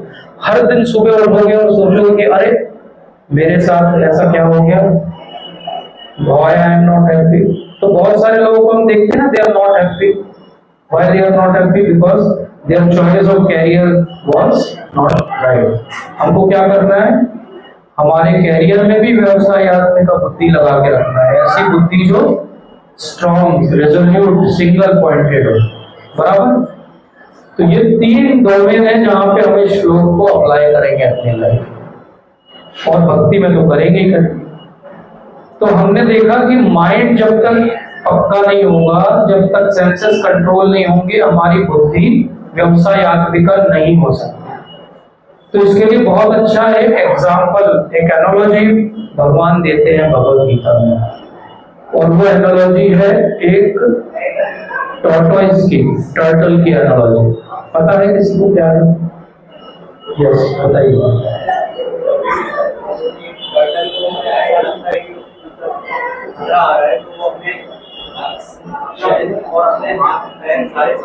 शेल में कर लेता है। Yes, very good. देखा है ना सबने? सब कहीं तो देखा होगा, वीडियो में देखा होगा, असली में नहीं। किसी के घर में है क्या? नहीं पालते हैं ना लोग, मैंने देखा कुछ लोग पालते हैं। कितने साल जीता है वो? पाल लो तो कम जीता है, अगर वाइल्ड में हो तो कभी कभी 300-400 साल भी जीते हो, है ना? तो पॉइंट क्या है कि उसकी एक हार्ड शेल है और इसका एक मुंह और 4 पैर रहते हैं, बढ़िया चलता रहता है, और तुरंत जैसे लगता है कि अरे प्रभु जी आ गए, तो उसको खतरा समझ में आता है प्रभु जी से, तो वो अपने आप को उस शेल में अंदर कर देता है। तो भगवान ये एग्जांपल देते हैं कि सेंस भी कैसे कंट्रोल होंगे, सेंसेस भी ऐसे ही कंट्रोल होंगे, है ना? तो माइंड कैसे कंट्रोल होगा? गुरु, साधु और शास्त्र से। सेंस कैसे कंट्रोल होंगे? सेंसेस को जब भी कोई खतरा आए, एक टॉर्टोइज जैसे बन जाओ, अपने आप को शेल में अंदर कर लो। तो हम बाहर निकले, मुंबई में घूमने गए थे, बढ़िया वाला ऐसा होर्डिंग दिखा जिसको नहीं देखना चाहिए, तो क्या करना चाहिए? तो उठ के बढ़िया देख लेना चाहिए, फोटो खींच लेना चाहिए कि अपने आप को। यही प्रैक्टिस है, यही भगवान समझा रहे हैं। तो हम 2 लेवल पे काम करेंगे। सबसे नीचे का डायमेंशन क्या है? सेंसेस, 5 सेंसेस, जिससे नॉलेज हम एक्वायर करते हैं। उनको हम कैसे कंट्रोल करेंगे? जब भी उनके लिए कोई ऐसी टेम्पटिंग चीज आएगी जो एक्चुअली नहीं होना चाहिए, हम अपने आप को विड्रॉ कर लेंगे वहां से। क्यों? क्योंकि मात्रा स्पर्शास्तु कौन्तेय शीतोष्ण सुख आगमापायिनो नित्यम तम तितिक्षस्व भारत। तो मात्रा स्पर्शास्तु कौन्तेय, मैं छूता हूं तो मुझे चीज ठंडी लग रही है, क्योंकि मैं छू रहा हूं, तो मेरे रिसेप्टर्स हैं यहाँ पे, वो इसको सेंस कर लेते हैं, अच्छा है ठंडी चीज। अगर मैं ना छूऊं तो रहेगी वो चीज भी है, मेरे सेंसेस भी है, लेकिन मेरा एक्सपीरियंस नहीं है। मात्रा स्पर्शास्तु कौन्तेय शीतोष्ण सुख दुखदा। सुख दुख भी ऐसा ही है, गर्मी सर्दी भी ऐसा ही, मान अपमान भी ऐसा ही है। कैसा है? जैसे मैं आपका अपमान कर दूं, कुछ बोल दूं आपको, तो आपको अच्छा नहीं लगेगा। क्यों अच्छा नहीं लगेगा? क्योंकि आप मानते हो कि आप ये शरीर हो। अगर आप ये मानते हो कि आप एक सच्चिदानंद आत्मा हो, तो आपने तो वो अपमान लिया ही नहीं। अब मैं आपको कोई चीज दूं, मान लो मेरे पास कुछ है, मान लो ये दिया, तो आप नहीं लोगे तो मेरे पास रहेगा, पर आप ले लोगे तो वो आपका हो गया। मैंने आपका अपमान किया, आपने ले लिया, तो आपका हो गया। मात्रा स्पर्शास्तु कौन्तेय शीतोष्ण सुख दुखदा। तो जीवन में जब भी चैलेंज आए और बुद्धि ऐसी डगमगाने लगे, वाइब्रेट करने लगे, मल्टी ब्रांच्ड हो जाए, क्या करूं मैं, इसका तुम कर दूं कि इसका करूं, तो क्या करना चाहिए? तुरंत विड्रॉ कर लेना चाहिए उस सिचुएशन से। तुरंत विड्रॉ करके 2 मिनट कंटेम्पलेट करके सोचना चाहिए कि how I can make good decision in this position. और वो गुड डिसीजन की बुद्धि कहां से आएगी? वो बुद्धि आएगी गुरु, साधु और शास्त्र से। तो व्यवसाय आत्मिका बुद्धि कैसे बनेगी हमारी? हमारी बुद्धि को मजबूत करने के लिए हमको इनपुट भी तो सही देने पड़ेंगे। तो गलत इनपुट के टाइम हम कैसा बिहेव करेंगे? वो टॉर्टोइज जो थ्रेड देख के अंदर कर लेता है। अब मंदिर में आएंगे तो हम ऐसे नहीं रहेंगे, बोले प्रभु जी ने बोला हमेशा ऐसे ही रहना, नहीं। मंदिर में आएंगे तो हम क्या करेंगे? भक्तों के संग में आएंगे तो क्या करेंगे? जैसे कमल खिल जाता है ऐसे खिल जाएगा। हम हर एक एक एक्सपीरियंस को अपने अंदर एब्जॉर्व करेंगे। लेकिन संसार में जाएंगे तो हम क्या करेंगे? करेंगे सब चीज, लेकिन विड्रॉ करके। तो हम सबको अपने सोशल सर्कल में, ग्रुप में ऐसे फ्रेंड्स के साथ उठना बैठना पड़ेगा जो ऐसी बातें करते हैं जो हमको सुनना पसंद नहीं है। और हम बैठेंगे उनके साथ और उनको लगेगा अरे वाह कितना अच्छा ये तो हमारे साथ बैठता है, लेकिन हम वहां से घर एक भी गार्बेज को लेके नहीं आएंगे। यही आर्ट है। डिटर्मिनेशन का आर्ट क्या है? डिटर्मिनेशन का आर्ट ये नहीं कि हम हिमालय चले जाएंगे डिटरमाइंड हो जाएंगे। डिटर्मिनेशन का आर्ट है कि इस संसार में रहेंगे और फिर भी हमको किसी चीज का असर नहीं होगा। उसको एक उर्दू के शायर ने बोला है कि बाजार से निकला हूं लेकिन खरीदार नहीं हूं। आप बाजार से निकलो लेकिन आप खरीदार अगर नहीं हो तो मैक्सिमम लोग क्या करते हैं, जब खरीदना रहता है तब रुकते हैं किसी शॉप पे। अगर आप बाजार से निकल जाओ लेकिन आप खरीदना कुछ नहीं है आपको, आप सीधे निकल जाओगे। तो ऐसे ही जैसे प्रभु जी को आज आने में टाइम क्यों लगा, क्योंकि वो नई जगह आ रहे हैं। ऐसे ही हम जीवन में स्लो क्यों हो जाते हैं डिटर्मिनेशन में, क्योंकि हमको हमारा पाथ या गोल ही पता नहीं होता। तो हमको 3 गोल सेट करने हैं अब अगले हफ्ते तक। हमारे पर्सनल गोल, हमारे एकेडमिक गोल और हमारे कैरियर के goal. Specially you have to do it and you have to call me and tell कि आपके 3 गोल कहाँ क्या है। ठीक है, वेरी इंपॉर्टेंट है, बिकॉज समय वापस नहीं आता है। तो हम कोई भी श्लोक पढ़ें तो उसकी लाइफ की कोई एप्लीकेशन है। जब तक हम उसको लाइफ में अप्लाई करेंगे नहीं तो हम उसको सीख नहीं पाएंगे। जैसे प्रभुपाद ने श्लोक को लाइफ में अप्लाई किया तो उन्होंने डिसाइड कर लिया मैं संन्यास ले लूंगा। मैं ये नहीं कह रहा कि यहाँ कोई भी संन्यास ले लूँ। आई एम वेरी प्रो गृहस्थ एंड आई ऑलवेज से कि संन्यास या ब्रह्मचारी बनने से ज्यादा अच्छा गृहस्थ बन के अपना जीवन जीना है। आप ज्यादा अच्छे से कंट्रीब्यूट कर सकते हो सोसाइटी के लिए, ज्यादा अच्छे से प्रीचिंग भी कर सकते हो, एक रोल मॉडल कर। वो एक इंडिविजुअल डिसीजन है, किसी का कोई डिलेमा हो तो मुझसे अलग डिस्कस कर सकते हैं। बट पॉइंट इज कि प्रभुपाद का डिटर्मिनेशन कितना है। 1922 में अपने गुरु महाराज से मिले, 1933 में उन्होंने दीक्षा ली, 1965 में उनको बाहर जाने का अवसर मिला। उस दौरान एक के बाद एक वो फेलियर पे फेलियर ही देख रहे थे। इवन जब वो घर भी उन्होंने छोड़ दिया, सोचा कि अब मैं केवल प्रीचिंग करूंगा, तो उन्होंने झांसी में प्रीचिंग स्टार्ट की और एक लीग ऑफ डिवोटीज बनाया।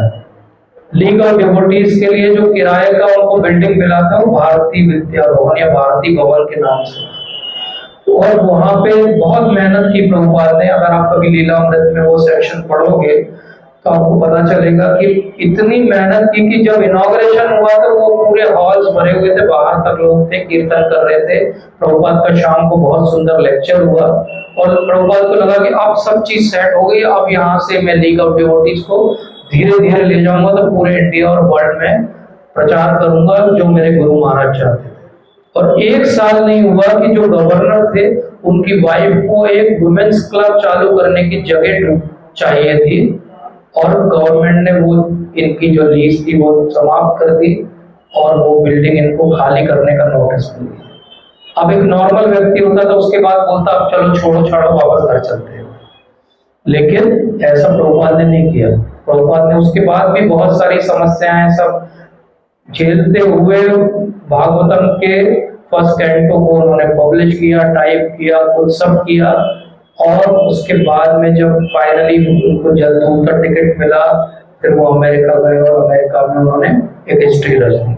जब वो अमेरिका से वापस आए तो एक बार की बात है, मैं ये लास्ट बात बता के एंड करूंगा। बहुत सुंदर प्रभुपाद की लीला है। वृंदावन में का समय है, प्रभुपाद टेम्पल में है और काफी बीमार हो गए थे प्रभुपाद। ये लास्ट वाली बीमारी नहीं है उनकी, इसके पहले एक बार प्रभुपाद को मलेरिया हो गया था। तो 104 और 105 प्रभुपाद का टेम्परेचर जा रहा था। इतने ज्यादा बीमार थे कि हार्डली वो बहुत मुश्किल से उठ पाते थे और बड़ी मुश्किल से वो कुछ कर पा रहे थे, बोलना भी उनके लिए मुश्किल था। इतना ज्यादा बीमार थे, इतने ज्यादा कमजोर हो गए थे, सब लोग डर गए थे उनकी स्थिति देख के। उसी दौरान जब वो इतने बीमार हैं और हार्डली वो कुछ पानी भी नहीं पी पा रहे हैं, इतना तेज फीवर है, और उस समय उनके पास उनके एक एक्वेंटेंस थे, उनका फोन आता है वृंदावन के, उनको प्रभुपाद ने बोल रखा था, उनकी पहचान थी। उस समय अली अकबर खान गवर्नर थे यूपी के, तो उनकी अली अकबर खान से पहचान थी, तो प्रभुपाद चाहते थे कि एक बार वो आए ताकि बातचीत हो। तो वो सीमेंट वगैरह नहीं मिल रही थी, मंदिर जो अब हम देखते हैं उसको बनाने के लिए, उस समय राशनिंग का टाइम था, तो सीमेंट की बोरी गिन के मिला करते थे। तो मंदिर बनाने के लिए सबसे लास्ट प्रायोरिटी की तो मिलती नहीं थी सीमेंट। इस कारण से मंदिर का बनना लेट हो रहा था, तो उन्होंने सोचा गवर्नर को थोड़ा सा कुछ समझाएंगे तो शायद वो स्पेशल कोटा से साइन कर दें, तो कुछ एक्स्ट्रा सीमेंट की बोरी मिल जाए। उनका फोन आया, प्रभुपाद को बताया गया कि उनका फोन आया, वो कह रहे हैं कि गवर्नर साहब आएंगे, तो क्या करें। तो भक्तों ने बोला कि प्रभुपाद आप बहुत बीमार हो, आपको बात नहीं कर पाएंगे, या तो हम लोग जाके मिल लेते हैं या अगली बार कभी करेंगे। प्रभुपाद ने बोला नहीं, if he is coming then call है। प्रभुपाद जो उठ नहीं पा रहे थे बिना सहारे के, वो उठते हैं, चल के मेन गेट तक जाते हैं मंदिर के, गवर्नर को प्रॉपरली रिसीव करते हैं, गवर्नर को पूरा सब दिखाते हैं जो कंस्ट्रक्शन हुआ था, उनसे बात करते हैं। और बात करने के समय वो गवर्नर एक स्पीच देते हैं अपनी आधे घंटे की, जिसको खड़े खड़े प्रभुपाद सुनते हैं। प्रभुपाद 10 मिनट के लिए उनके वेलकमिंग में बोलते हैं और फिर बातचीत होती है और वो एग्री हो जाते हैं कि ठीक है, हम कुछ प्रयास करेंगे गवर्नमेंट की तरफ से आपको सीमेंट दिलाने का। और इसके बाद वो गवर्नर अपनी गाड़ी में बैठ के, जैसे अपन ने देखा वो रोड है मेन रोड, उस रोड से गवर्नर की गाड़ी आगे बढ़ती है और उतने में प्रभुपाद ऑलमोस्ट कोलैप्स होकर गिर जाते हैं।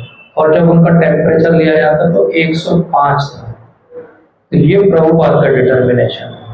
अगर हम में से कोई जब उस उम्र में जाएगा और हमको जब 105 बुखार रहेगा, तो हम में से कितने लोगों में ये डिटर्मिनेशन रहेगा। उस मंदिर के लिए जो देर सवेर बन ही जाता, प्रभुपाद ने इतना अपने आप को एक्सर्ट कर दिया। प्रभुपाद का लास्ट वाला कभी आप वीडियो देखो या तमाल कृष्ण महाराज की बुक पढ़ो, तो आपको पता लगेगा कि प्रभुपाद का डिटर्मिनेशन किस स्तर का है। क्योंकि मैं डॉक्टर हूँ, मैं बहुत सारी डेथ रोज देखता हूँ और अपने जीवन में देखी है।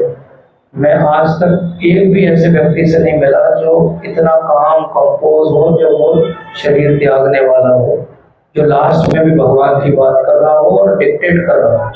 प्रभुपाद इतनी पुस्तकें दे चुके थे, वो एक परपट और देते या नहीं देते इससे कितना फर्क पड़ता। लेकिन प्रभुपाद ये टीचिंग देना चाहते थे कि कैसे एक भक्त को अपना शरीर त्यागना है।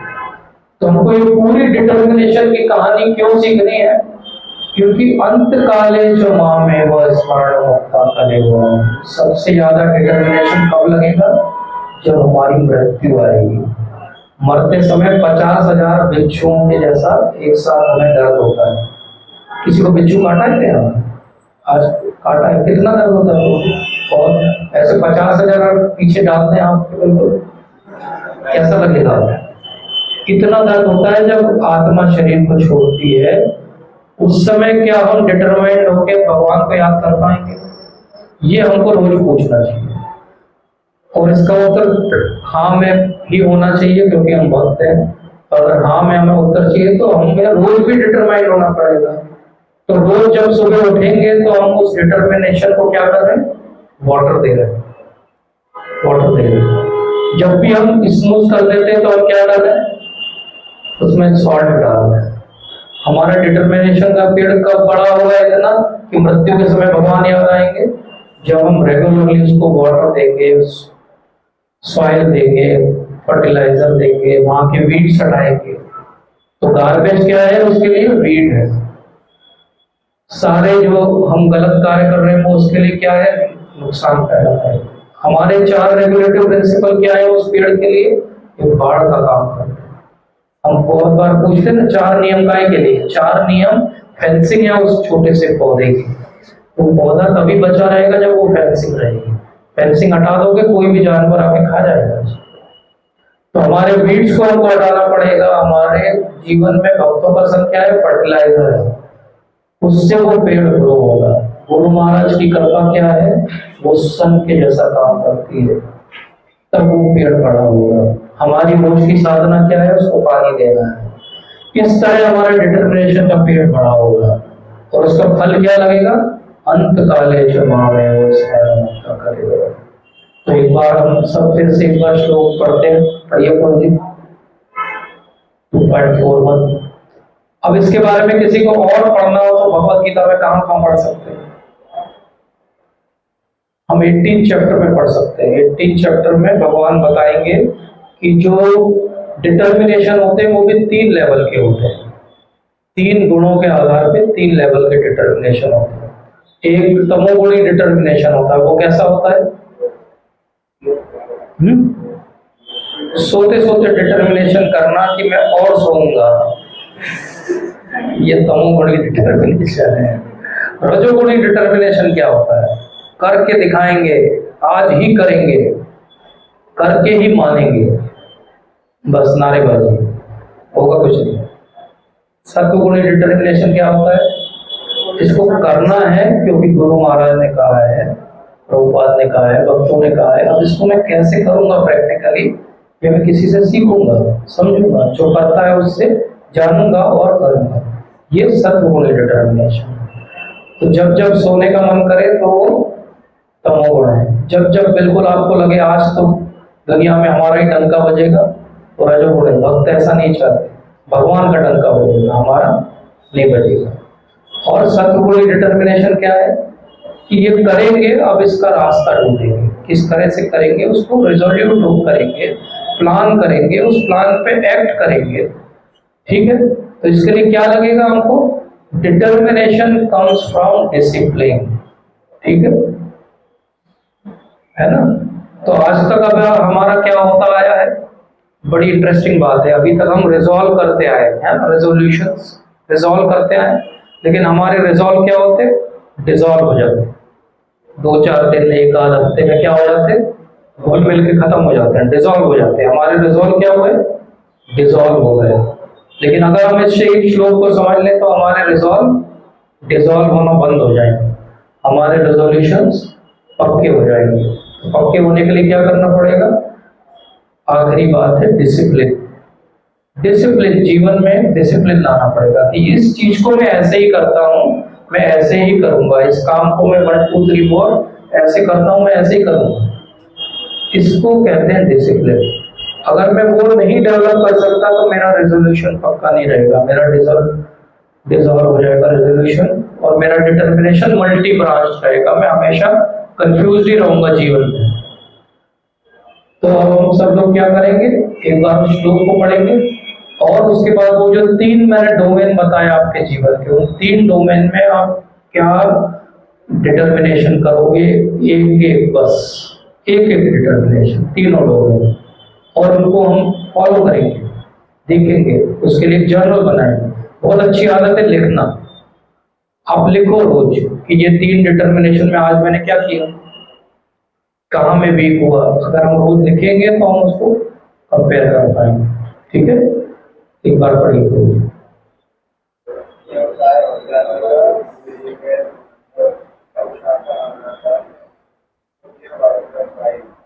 अब एक बार ऐसा पढ़िए कि सब लोग आपके साथ रिपीट करें।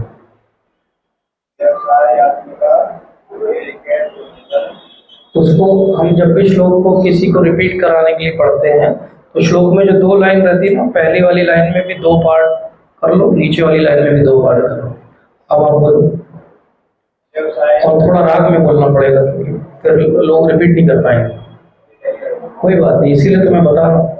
दूसरी बार होता तो मुझे बताना ही नहीं पड़ता। व्यवसायात्मिका बुद्धि mic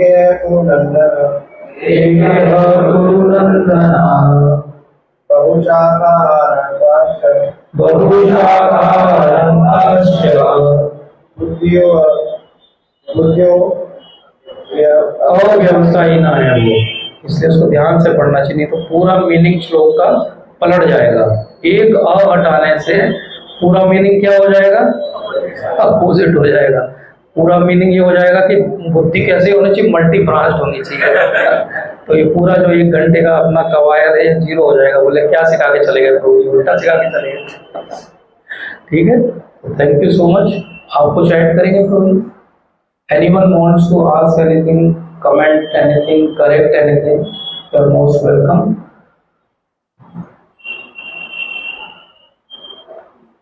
No comment means everybody has either understood 100% और 0%. मेरा जितना समझाने का पोटेंशियल है मुझे 0% ज़्यादा लग रहा है. अच्छा चलो एक क्वेश्चन है. You saved me. जैसे आपने बताया था कि कोई हमारी इंसल्ट करता है तो हमें अपने सेंसेस को खींच लेना चाहिए, हटा देना चाहिए वहाँ से. बट अगर कोई हमारी इंसल्ट करता है और कई बार सिचुएशन ऐसी बनती है कि यार आप डिवोटी हो, आपकी डिवोटी वाली इमेज पे एक डब्बा टाइप का लग जाएगा कि डिवोटी तो बहुत वीक होते हैं, ये कुछ कर नहीं सकते या सिर्फ एक ही काम कर सकते हैं. लाइक आप सोसाइटी में एक स्ट्रॉन्ग एक ह्यूमन बीइंग टाइप से नहीं कर पाओगे, तो फिर इसका कैसा करना चाहिए कि इन सब सिचुएशंस में हमको वहाँ पर फाइट करना चाहिए, कोई फील करना चाहिए, या तो फिर हमको इस सिचुएशन में भी अपने सेंसेस को विड्रॉ करना चाहिए. Yes, very practical question and very nice question. Guru Maharaj से एक बार यह प्रश्न पूछा गया था. गुरु महाराज ने जो उत्तर दिया वो मैं आपको रिपीट करके बता रहा हूँ. महाराज बोलते हैं कि जब वो जो इंसल्ट हो रही है वो अगर पर्सनली आपकी इंसल्ट है तो आप कुछ मत करो. Best way is to remain humble. लेकिन वो जो इंसल्ट हो रही है वो किसी और डिवोटी की हो रही है, वो प्रभुपाद के लिए कुछ कह रहे हैं, वो गुरु महाराज के लिए कुछ कह रहे हैं, भक्तों के लिए कुछ कह रहे हैं, तो आप फुल फ्लेज अपने नरसिंह अवतार में आने के लिए अलाउड हो, लेकिन अपने लिए नहीं. क्यों? क्योंकि जब हम अपने को डिफेंड करने के लिए एग्रेशन यूज करते हैं तो हम अपनी फॉल्स ईगो को बलवान कर रहे हैं. और हमारी पूरी भक्ति क्या है? हमें फॉल्स ईगो से छुटकारा चाहिए. तो हमारे ऊपर जब कॉल आती है और हमें ज़्यादा बुरा एक्चुअली तभी लगता है ना? तो तब तो मोस्टली शांत रहना ज़्यादा अच्छा है. क्योंकि इस एक बात को समझना है कि स्ट्रांग होने का मतलब लड़ना नहीं होता है. स्ट्रांग होने का मतलब है कि उस इंसल्ट पे रिएक्ट ना करना. ज़्यादा स्ट्रांग लड़ना नहीं है. लड़ना तो एक्चुअली जो लड़ते हैं ना उनकी साइकोलॉजी तो वो बहुत डरपोक है, इसलिए वो लड़ते हैं. समझना कभी इसको बहुत गहराई से. एक मिनट है ना. जो डरते हैं वो लड़ते हैं, जो स्ट्रांग होते हैं वो लड़ते नहीं, वो अपनी बात को रखते हैं, समझाते हैं, वो अपने पॉइंट को प्रूव करते हैं और जीतते हैं. लड़ने से कोई कभी नहीं जीता. लड़ाई से एक और नई लड़ाई पैदा होती है और कुछ नहीं होता. तो हमको ऑब्वियसली इंसल्टिंग लगता है जब हमारे बारे में कोई कुछ बोलता है. क्यों? क्योंकि हम अपने आप से बहुत अटैच हैं. यस. या हमारे एक्सटेंशंस को जब कोई कुछ बुरा बोलता है. हमारे एक्सटेंशन से मेरा मतलब है हमारे बॉडी के एक्सटेंशन, मतलब हमारे परिवार वाले, हमारे नियर डियर वंस, उनको कोई कुछ बोलता है तो हमें बुरा लगता है, नेचुरल सी बात है. लेकिन हमको वहाँ पे रिएक्ट नहीं करना चाहिए, क्योंकि आपका नहीं रिएक्ट करना ही स्ट्रॉन्ग मैसेज है कि आप डिवोटी हो. और वो व्यक्ति जो हीट ऑफ मूवमेंट में आपको कुछ बोल रहा है वो भी थोड़ी देर बाद रियलाइज करेगा कि ऐसा हुआ. इसकी बहुत सारी प्रैक्टिकल स्टोरीज हैं जो मुझे पता है ऐसा होता है. 1-2 मिनट में एक स्टोरी सुनाई देता हूँ मैं आपको. एक डॉक्टर थे और एक पेशेंट था, उसका वो इलाज कर रहे थे. इंटर्न थे, मतलब वो बहुत बड़े डॉक्टर नहीं थे लेकिन वार्ड में रुकने का काम उनका था.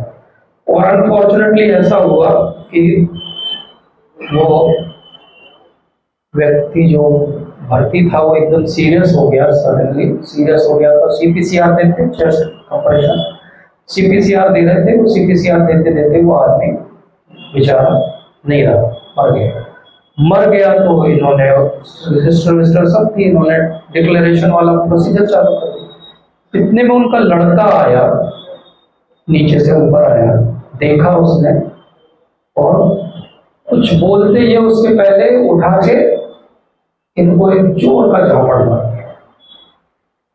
ये इतने सिंपल और हम्बल व्यक्ति थे कि चुपचाप गए और अपने कमरे में अपने आप को बंद कर लिए, सिस्टम को सब फॉर्म करके दे दिए, बॉडी हैंड ओवर कर. इनके साथ वालों को पता चला, जो उनके कलीग्स थे, कि अरे मारपीट हो गई, मारपीट हो गई। बड़ी बात है, मारपीट हो गई, क्योंकि ये तो और पुरानी बात है, आज तक तो रोज होती है, पहले इतनी नहीं हुआ करती। मारपीट हुई, मारपीट हो गई, सब लोग इनका दरवाजा बजा रहे हैं दोपहर से, बाहर निकलो बताओ क्या हुआ, अभी हम खबर लेते हैं उसकी। ये बाहर नहीं निकले। उन्होंने बोला कि नहीं नहीं कोई बात नहीं, कुछ नहीं है, हीट ऑफ मूवमेंट में होता है कभी कभी, नथिंग, मुझे कुछ लगी नहीं है।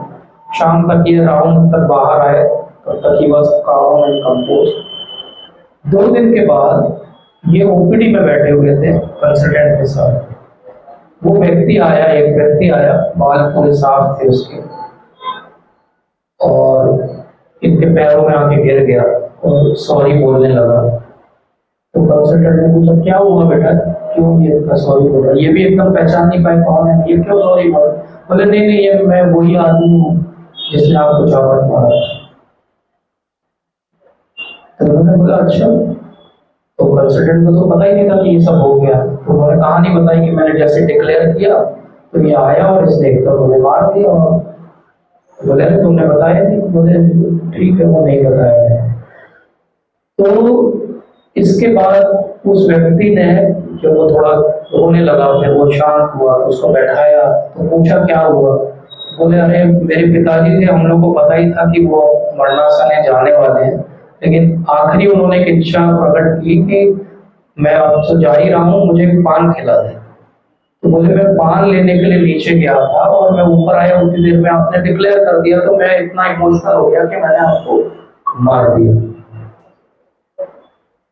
और बोले अच्छा हुआ कि आपने हमको कुछ नहीं किया, क्योंकि वो जिस लोकेलिटी को बिलोंग करता था और उसके जितने लोग नीचे खड़े थे, अगर डॉक्टर एक भी कोई रिटेलिएशन दिखाता तो वो तोड़फोड़ मच जाती और पता नहीं किस किस को कितनी चोटें आती।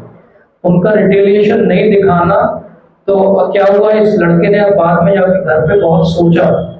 बोले मैं 3 दिन सो नहीं पाया, तो जैसे ही हमारा ये सब पूरा हुआ कार्यक्रम, मैं पहला बोले व्यक्ति आपसे मिलने आया और सॉरी बोलने आया।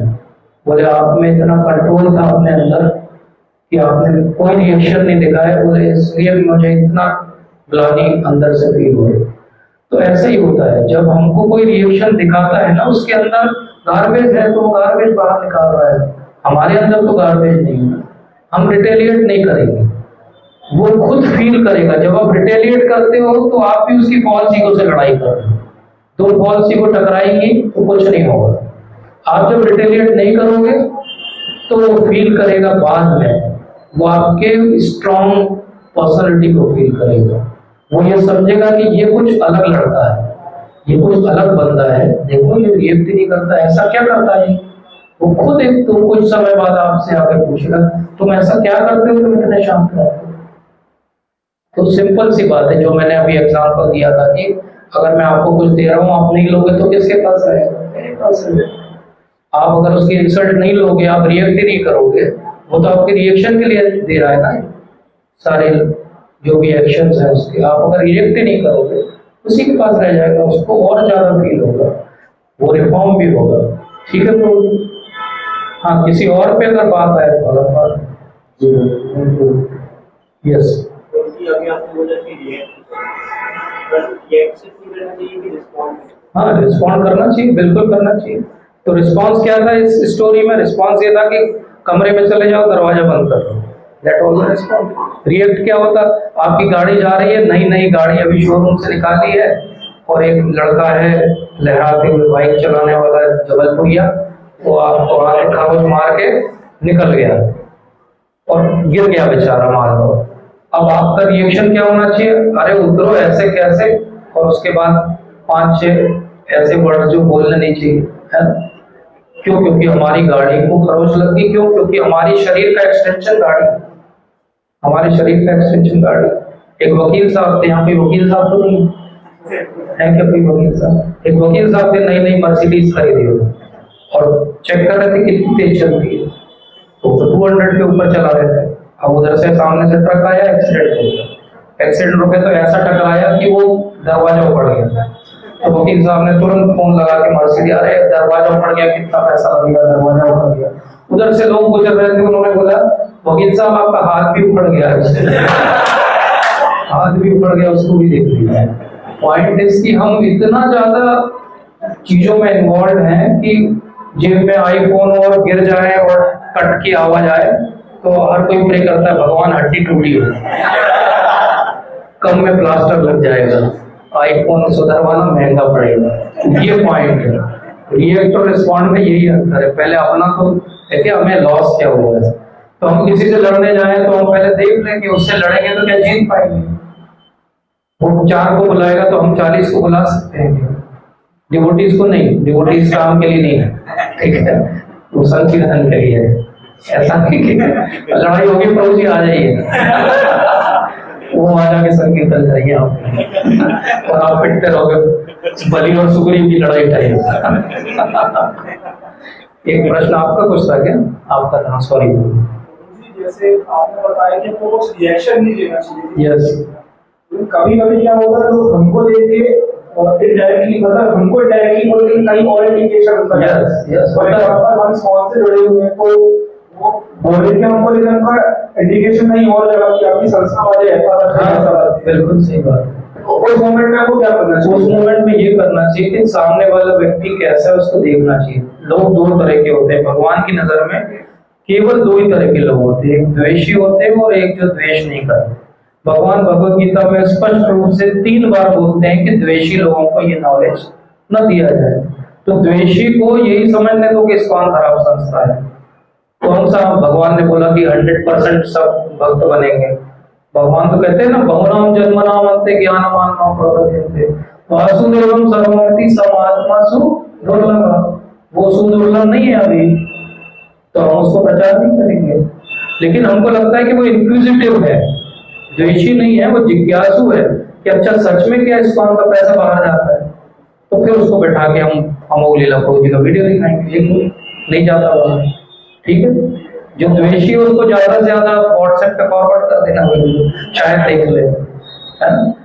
ठीक है, ठीक है, तो वी लैंड। Yes yes. भगवान के भक्त को किस चीज के लिए सबसे ज्यादा डिटरमिनेट रहना चाहिए? सबसे ज्यादा डिटरमिनेट रहना चाहिए। आज ही मैं महाराज का लेक्चर सुन रहा था, महाराज बोलते हैं कि 2 चीज के लिए अगर आप डिटरमिनेट हो गए तो आपकी भक्ति की गाड़ी बड़ी स्पीड से बहुत अच्छे से चलेगी। और महाराज वो 2 चीज कहते हैं, ये वही वाला लेक्चर है 94 का महाराज का लेक्चर। वो कहते हैं चैंटिंग, नाम जप करना और भगवत गीता पढ़ना। स्पेसिफिकली महाराज का क्लियर आज इंस्ट्रक्शन आज के लेक्चर में कि चैंटिंग और भगवत गीता पढ़ना। अगर ये 2 चीज में हम डिटरमिनेट, तो एक फिक्स नंबर ऑफ राउंड्स जितने भी आप कर सकते हो अपनी सिचुएशन के हिसाब से, उसको नीचे नहीं उतरना, उसमें ऊपर ही चढ़ना। एक बार जहां आ गए वो उसको मेंटेन करना है।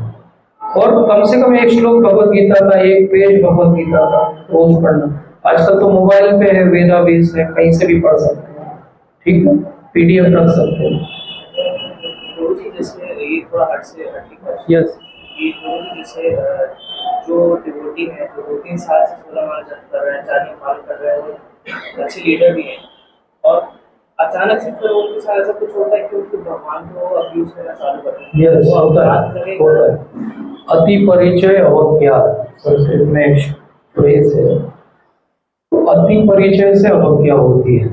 इसीलिए ये बहुत बहुत हर किसी को केयरफुल रहना चाहिए कि हमसे किसी भी चीज की अवज्ञा ना हो। अब हमारे लेवल पे अवज्ञा क्या होती है, किस कारण से ऐसा होता है? क्योंकि जब आप लीडरशिप की पोजीशन में आते हो तो आप क्या करने लगते हो, आप ये डिसीजन लेने लगते हो कि ये अच्छा है और ये खराब है। The moment you start judging people, there is a greater risk of doing Vaishnava aparadh. और जैसे ही आपसे वैष्णव अपराध होता है, आप तो 2-4 साल की बात कर रहे हो, कोई 30 साल से भी नाम जप करता हो और 4 नियम का पालन करता हो, वो भी संग से अलग हो जाएगा और उसकी भी बुद्धि भ्रष्ट हो जाएगी। और जब बुद्धि भ्रष्ट होगी तो उसको पता है क्या लगेगा, उसको लगेगा अच्छा हुआ इनसे पीछा छूटा, इन्होंने तो मेरा ब्रेन वॉश करके रखा हुआ है। मतलब भगवान इतने स्मार्ट है कि वो आपको दूर भी कर देंगे वहां से और आपको ये भी फील करा देंगे कि छूट गया, बड़ा अच्छा हुआ आपके साथ। ऐसा क्यों करते हैं भगवान? ऐसा इसलिए करते हैं क्योंकि अगर आप उसी संग में रहोगे तो आप और अपराध करोगे। ये भी भगवान ठीक कर रहा है, आप उस संग में वैसे ही बिहेव करोगे तो और अपराध करोगे। जब आप संग से दूर जाओगे तो आपको रियलाइज होगा कि अरे मेरे से बहुत प्रीशियस चीजें छूट गई है। तो अब आप क्या करोगे, उस प्रीशियस चीज को वापस पाने के लिए अब जब आप वापस आओगे तो आप विनम्र रहोगे। तो लीडरशिप के लिए सबसे बड़ा इंपॉर्टेंट ध्यान रखना क्या है, सर्वेंट लीडर बनना। हम लीडर नहीं है, हम सर्व कर रहे हैं। मैं यहाँ बैठ के आपको प्रवचन नहीं दे रहा हूँ, ये मैं अपने आप को समझा रहा हूँ। इसलिए सबसे इम्पोर्टेंट क्या है, कभी भी ये नहीं सोचना, थैंक यू सो मच, कभी भी ये नहीं सोचना कि ये मैं बोल रहा हूँ। इसलिए कभी भी अपने मन से कुछ नहीं बोलना। हमने आज जो भी चर्चा की, आप घर जाके उस परवर्ड को पढ़ना, उसके बाहर कहीं नहीं गया। उसके अलावा राधेश्याम प्रभु जी का लेक्चर सुनना और एक ब्रज बिहारी प्रभु जी उनका लेक्चर सुनना। 94 में महाराज ने एक लेक्चर लिया, वो सुनना। मैंने जितना कुछ बोला एक्सेप्ट वो शुरू के 2 एग्जाम्पल के अलावा, जो कर्मी एग्जाम्पल थे, उसके अलावा मैंने एक भी लाइन अपने मन से नहीं बोली। जब हम इस तरह से बोलते हैं तो हमको पता है कि मेरा तो कुछ भी नहीं है। जब मेरा कुछ भी नहीं है तो मेरे को क्या अहंकार है, मैं तो तोता हूँ, रिपीट कर रहा हूँ, ठीक है ना। तो अगर संघ में बने रहना और अपराध नहीं करना है तो यही सबसे बढ़िया पॉलिसी है कि मैं सबकी सेवा करने के लिए यहाँ पे हूँ। और अगर मेरे से कुछ अच्छा होते हुए दिख भी रहा है तो वो गुरु महाराज की कृपा है। हाँ, अगर मैं कुछ कर नहीं पा रहा हूँ, उनकी आज्ञा है और नहीं कर पा रहा हूँ, वो मेरी कमी है, उस पर मुझे काम करना, ठीक है प्रभु जी जैसे उन्होंने ये करा कि इतना सर्व करते हुए इतना सब नॉलेज होने के बाद भी उन्होंने भगवान का यूज किया। Yes. और वापस से फिर वो उन्होंने भक्ति चालू कर दी थी तो जिनके बाद से Yes. तो उसमें फिर अपराध लगेगा या? बिल्कुल लगेगा। हमारे हर एक्शन का रिएक्शन होता है, हर एक्शन का अलग अलग रिएक्शन आएगा। ऐसा कहीं भी मैथमेटिक्स नहीं है कर्मा का कि जिसमें good minus bad is equal to remaining good, ऐसा नहीं होता। बैड अलग है, उसका खाता अलग है, इसका खाता अलग है। तो जो कुछ हुआ है, हो सकता है वो किसी अज्ञान की वजह से हुआ हो, किसी हीट ऑफ मूवमेंट से हुआ हो, किसी से उनका इंटरेक्शन बिगड़ गया इसलिए हुआ हो, लेकिन अगर वो रिपेंट करेंगे तो उसको सुधार भी सकते हैं। जैसे वैष्णव अपराध का सबसे सरल तो बाहर निकलने का तरीका क्या है, हम सबसे होते हैं वैष्णव अपराध। जिस वैष्णव के प्रति अपराध किया है उसके चरणों में जाओ, उससे बोलो प्रभु जी प्लीज फॉरगिव, सिंपल, हम छूट जाएंगे। वैष्णव अपराध का जो प्रायश्चित है वो गुरु महाराज भी नहीं करेंगे, वो महाप्रभु भी नहीं करेंगे। कभी मैं आपको एक कथा सुनाऊंगा चैतन्य चरितामृत की, उसमें बहुत क्लियर होता है। महाप्रभु बोल देते हैं कि नहीं, जिसके प्रति अपराध हुआ उसके पास जाओ, उससे छोड़ो, वो माफ कर देगा, तो हम नहीं कर सकते, ठीक है। तो ऐसा कुछ हुआ होगा। अगेन वी शुड नॉट जज him, he is back, end of it. पास तो सबका ही कुछ गड़बड़ ही रहा है ना। ऐसा कहते हैं अंग्रेजी में कहावत है कि एवरी, यस, तो जोर से बोलिए तो सब सुनिए। हर साधु का एक पूर्व जीवन है जब वो साधु नहीं था, हर पापी का एक आगे का जीवन है जब वो साधु बनेगा।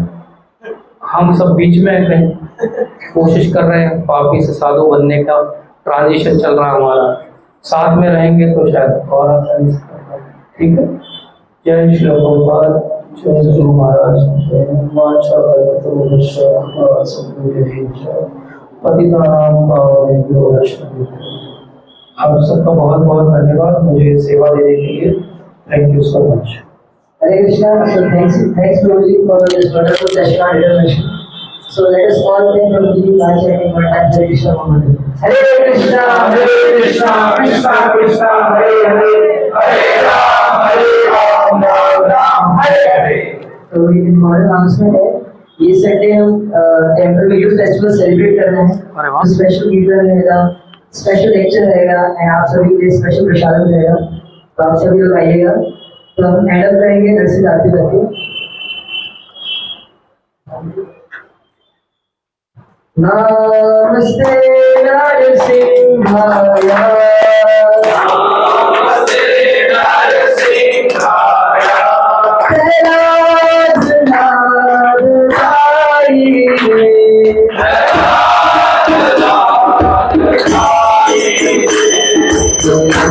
साई।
प्रसाद है